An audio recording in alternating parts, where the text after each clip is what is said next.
Okay, it is Romford Horror Festival again, and I have the great honour to be joined by a star of, just a couple here, Beverly Hills Cop, Octopussy, Clockwork Orange, Barry Lyndon and Rambo 2, but we're here to talk about The Telltale Heart, and that's Mr. Stephen Berkoff. Stephen, thank you so much for joining us. Oh, it's my pleasure, I can assure you. And so you're the star and the writer of the film, and we also have Stephen Cookson, who is the director of the film. Stephen, thank you very much for coming also. Pleasure. Welcome to Romford to both of you.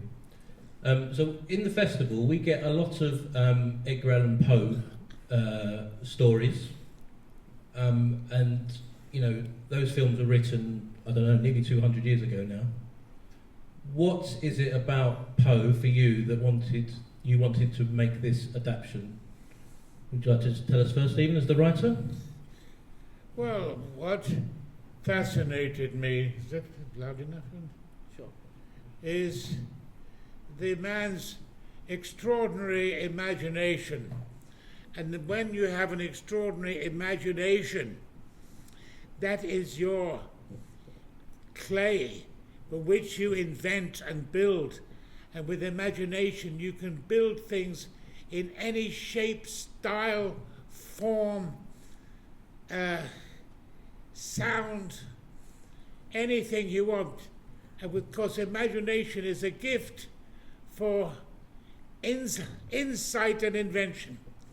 Whereas I've never been attracted to literalism, to the linear form, the straightforward plays, which can be very good, and we've had, in that period when I started with the John Osbornes and the Arnold Weskers and the Edward Bonds and the Terence Rattigans and the Noel Cowards and so many more, and Harold Pinters. So, but what he gave was something that is so bizarre, and it went right inside the human heart, right inside the soul, because it examines the human being as if he was pulling the skin off, looking at your viscera and muscles and nerves, and you're seeing like those anatomical pictures that we used to see in the 19th century. So that's what he does. It's bizarre, it's raw, and it's really about obsession. Mm-hmm. And we know we're familiar with post-Freudian analysis, how many of us suffer by having some thought that doesn't leave us alone. It just stays there and keeps digging at you, this peculiar obsession, like obsessive compulsive disorder, and you can't get rid of it. And even I suffered from an obsession once about something so trivial that I daren't even tell you. I'd be too ashamed to reveal those cankers within my soul. So that's why I become an actor. You can get rid of them then. So that's what I liked about him. He describes us right from the surface to the deepest depths of our peculiar being. Ba-dam! Don't know how to follow that now.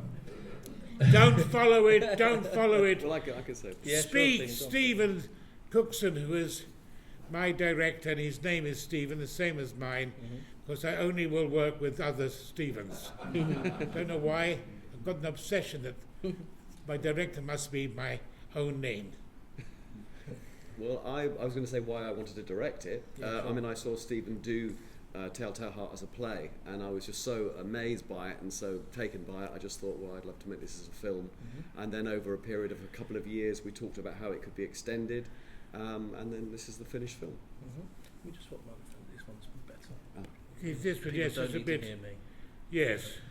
Hello, that's better. That's better. Okay. So how did you two first? How long ago? This film's not new, is it? It's a few years old now. How did you first start? And is it the first time you worked together? With this film, this was the first time Yep. we worked together. I'm not quite sure how it happened. I think we just met very casually. It was, I think, some night in Soho. And he was falling out of a bar and they're hideously drunk, and I normally avoid drunks who I shift, but I felt for him, so I saw him and I said, excuse me, can I help you? And he said, oh, please help me, I had a little bit too much. I said, of course I will, young man, come and sit down. And we went to a late night coffee shop, and then he asked me what I did, and I said, well, I'm only an actor, and that's what I'm trying to do, and, you know, I just do other people's lines. And he said, well, what are you doing next? I said, well, I'm trying to do this short story on stage by Edgar Allan Poe. And he said, that's my favourite story. I want to do this so badly. I said, in that case, why don't we do it together and make a film of it? He said, yes, we could do that. Oh, yes. And so we did.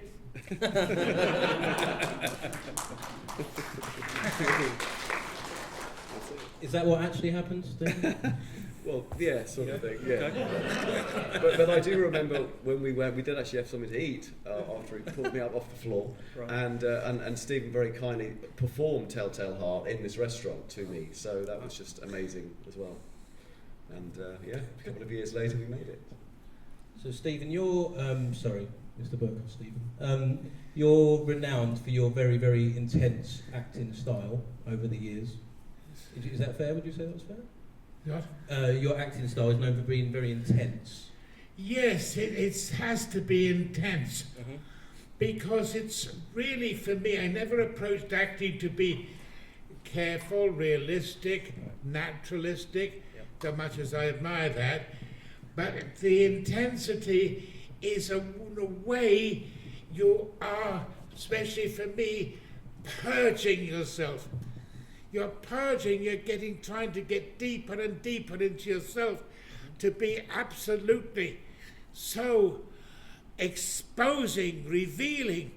And when I've seen extraordinary, intense performances, it's always taken me further than the character himself. It's taken me on a ride into all sorts of strange fantasy worlds.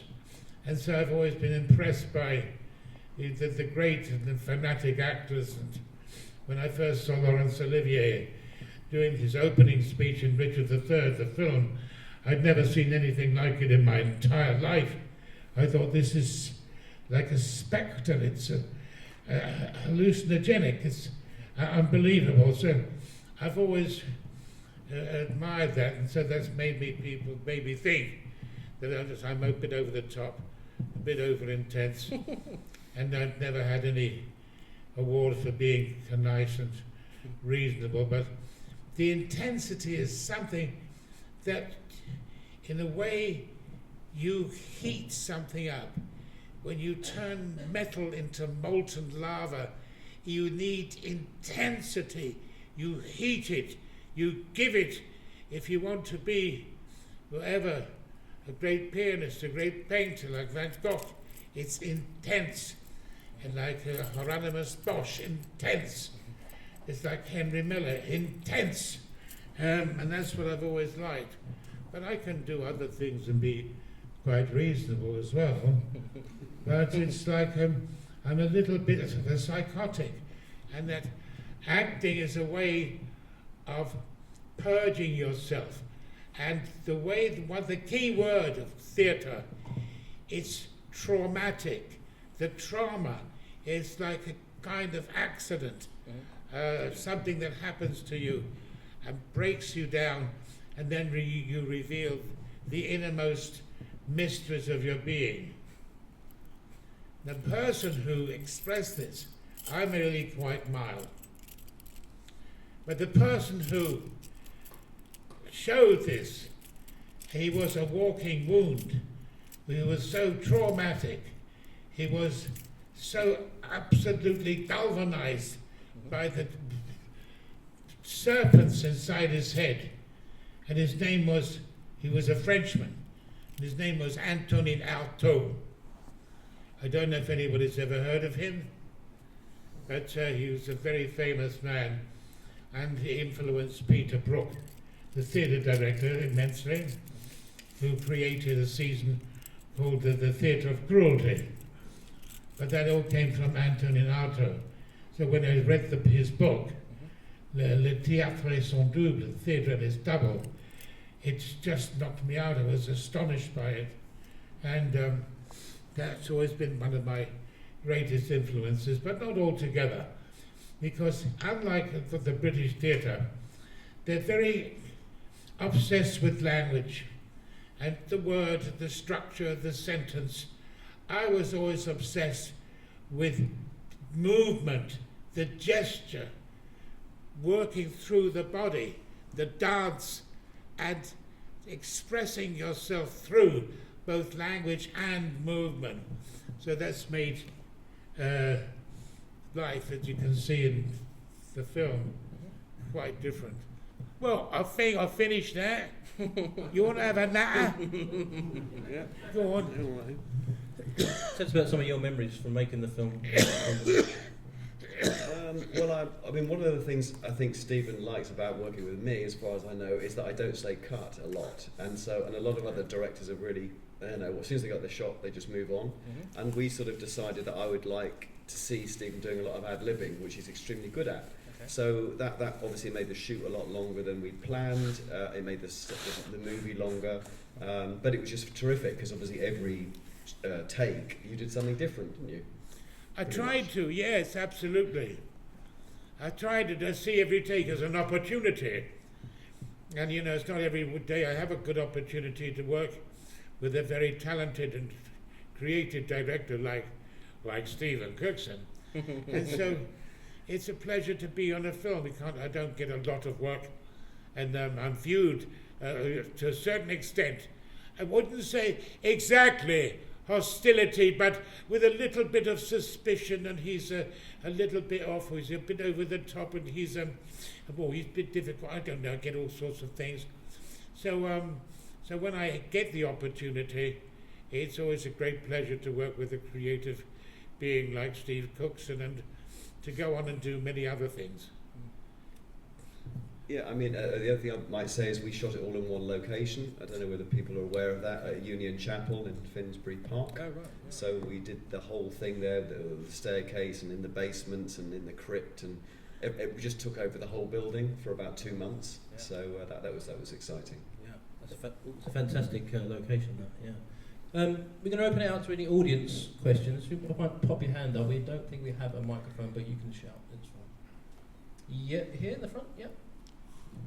See, I'll try and repeat it if we can't. Wonderful performance, but I know for a lot of actors, the performance goes very well when they have somebody else acting back. What is to do all those monologues in front of a camera, not of an audience, to have that very good performance? What did you do to have that?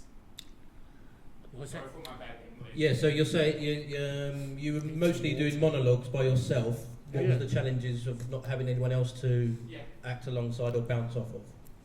well, it's always better Mm-hmm. to have someone that you can act with and look at and give to.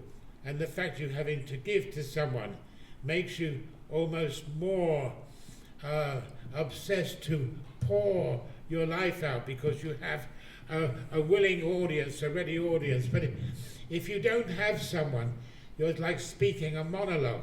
It's to yourself. And that became a bit problematic. So when I said to Stephen, how should we do it? And he just put me in front of a mirror. So I had someone to speak to. And eventually I was able to communicate and able to work alone. And I found more and more as the older I got, I started to do monologues where I would act alone. Okay. And I found that absolutely thrilling to do monologues and to be alone. And I started doing one-act plays like The Telltale Heart, and then I did short stories of Franz Kafka, which one was in the penal colony, and then the other was The Bucket Rider, about a man who rides on his bucket because it's winter and it's so cold and he has no coal left. There's only a bit of dust and the bucket is so light he can ride on it. And so I was quite would mind riding on it. That was very, very satisfying. And so in the end, I think it's a bit of both. I love having an actor in front of me and speaking to him and getting a feedback from him and feeling a connection. And also at the same time, I like when there's no actor on stage at all. And I've done it as a one-man show. And I like that because I don't have to deal with them. And if there's silly problems. And they always say, oh, you trod on my laugh, because I might have come in a bit early. So we have, but I like both. I adore working with good actors, and I've done a lot of two-man shows with my own play Decadence with Linda Marlowe was very successful. But I think in the end you do need actors, and we're going to work again and do something else. Emmy, go on. Yeah, I mean, all I would say about that, yeah, two things. I do remember when you were doing that big close-up, telling the story up until the murder. You're right, we did put a see-through mirror right on the camera, so when he's looking like this, you're actually looking at your own eyes, aren't you? Yes. So that was how we did that. But then when Stephen goes a bit mad at the end, when he's thinking about the body under the floor, I remember on some of the takes you didn't want anybody in the room. That was my shyness. I should have had the actors there. Yeah. But I wasn't. But it worked very well that they weren't there, because then you just were sort of free and easy. I thought I was free and easy, Yeah, but you were.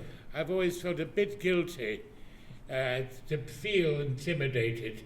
I thought, well, maybe it's not good enough, and I wanted to be alone, threshing around in my madness. And as Steve said, well, that was better than you don't have any inhibitions. Any other questions out there? Raise your hand. Yeah, gentleman there. Yeah, it's a question for both Stephens. I thought the dismemberment of the corpse was very impressive. Can you tell us any more about that? The dismemberment of the corpse. Yeah, well, funny enough, we did talk about that earlier. We did a lot more shooting of the body being cut up, and Stephen watched the rough cut and said it was too much. He said it would be better to just leave it to the audience to imagine it.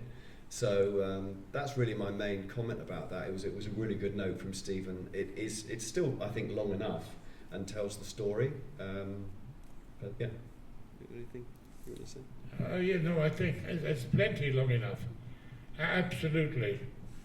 And it's something I don't always care for, to see blood and bodies and bits, because I feel the imagination can tell it. Yeah, I agree. That the words could describe it, and it's even worse.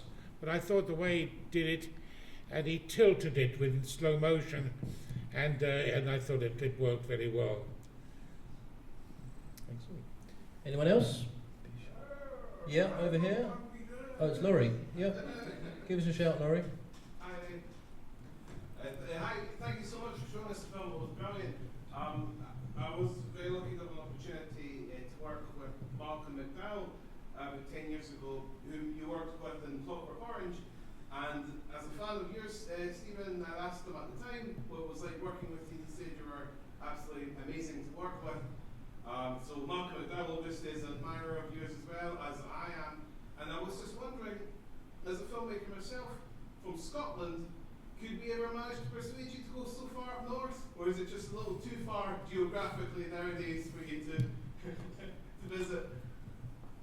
Oh, I would go anywhere for a job. I don't mind, even Scotland. Even Scotland. I like Scotland. I love Scotland because I actually moved up to Scotland when I was younger.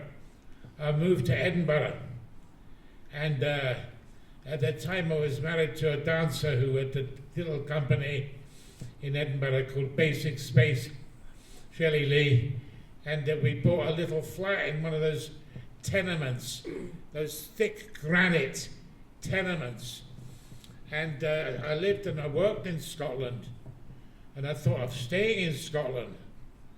It's a great place, and I started to talk with a Scots accent, and I worked at the Lyceum, and the King's Theatre, and the Travers Theatre, and it was really a special time. I learned a lot from being up there, and there was something about Scotland I can never forget. And that is when it was always so cold. But it's a wonderful experience to live in Edinburgh. And so I hope I will go back there like a shot. So if you had anything that I could do, or any film or anything that you'd like me to do, or try even at my advanced age, I'll have a go if I can go to Scotland. Thank you.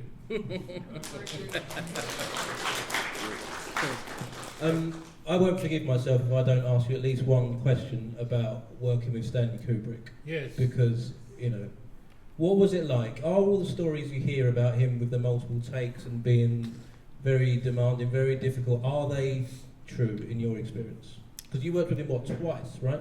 Yeah, Barry twice. Lyndon and Clockwork Orange. Yes. Yeah. There's no truth in it. When I first worked with him, I found him a complete gentleman.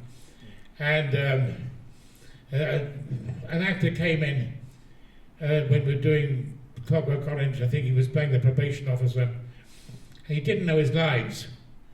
So Stanley said, look, you should have learned your lines. And he said, oh, well, Stanley, I like to learn them as we're blocking it. I don't like to learn in advance when I don't know where I'll be. And Stanley says, you're an actor. These are your lines, you learn them, and you find out later. So he just gave wisdom to whoever he worked with. And I always enjoyed working, but he was very precise. People might have seen in this a sign of like a perfectionism or a bit of over careful, of almost neurosis. When you see 2001, the perfection of the shots, the sound were just brilliant.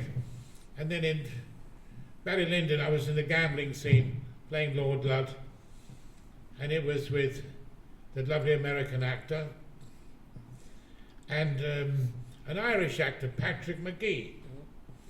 And we're playing on the gambling table. I don't know if anybody saw Barry Lyndon, the film, quite a lovely film. One of my favourites.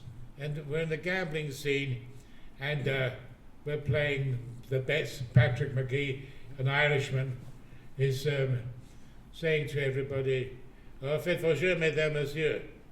And then Kubrick will say,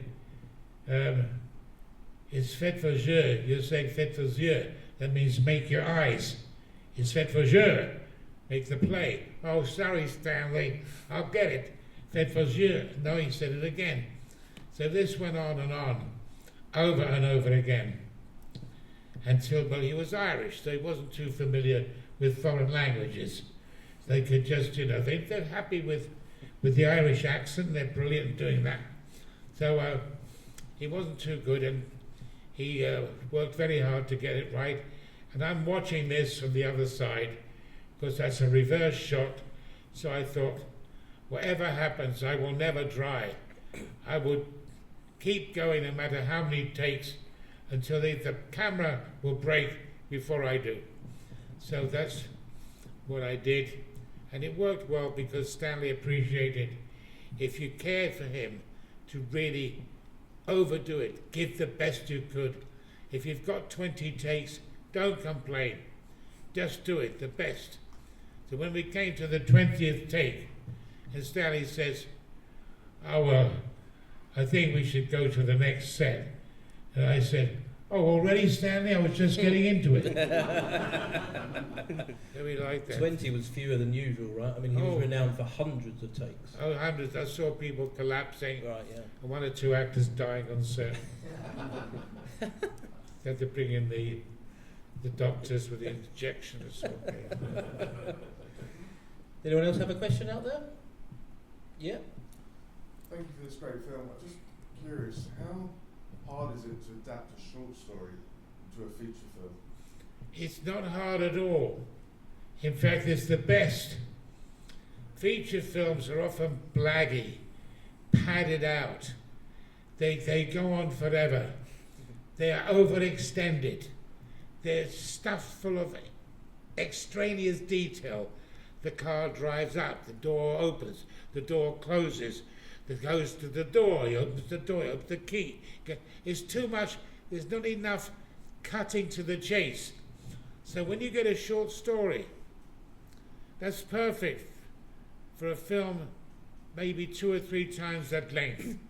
The short story is the condensation, and then let it float into film, and then gradually the short story becomes the material for the film. And it's always good. I've taken short stories and made them, once they're on stage, on film, they've gone to 3 or 4 times their length.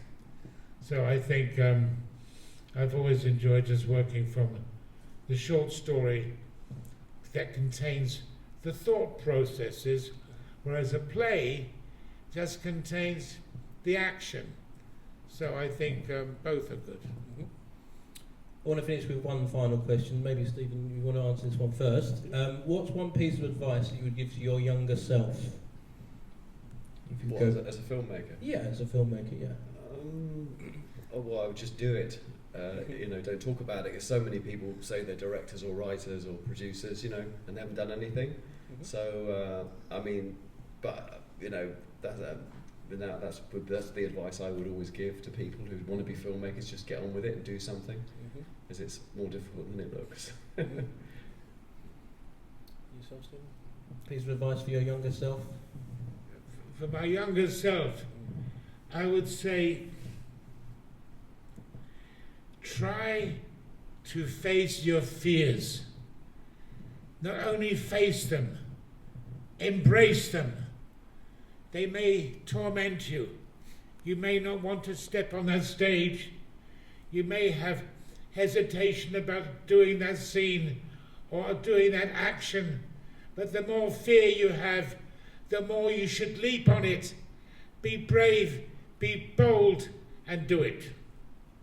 Don't be such a coward, which I am most of the time. Thank you very much, Stephen. Thank you. Very well said. Spencer, did you want to do the thing now? Yeah. This must be probably a career low for you, Mr. Berkoff, because we want to give you this absolutely pointless award. No, no, we do actually appreciate the work that you've given to the film career here from us in sunny Romford.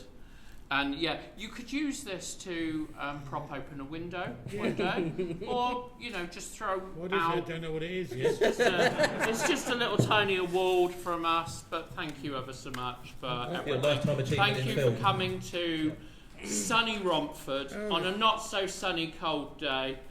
Thank you. This is lovely. Thank you. Thank you. Thank you very much.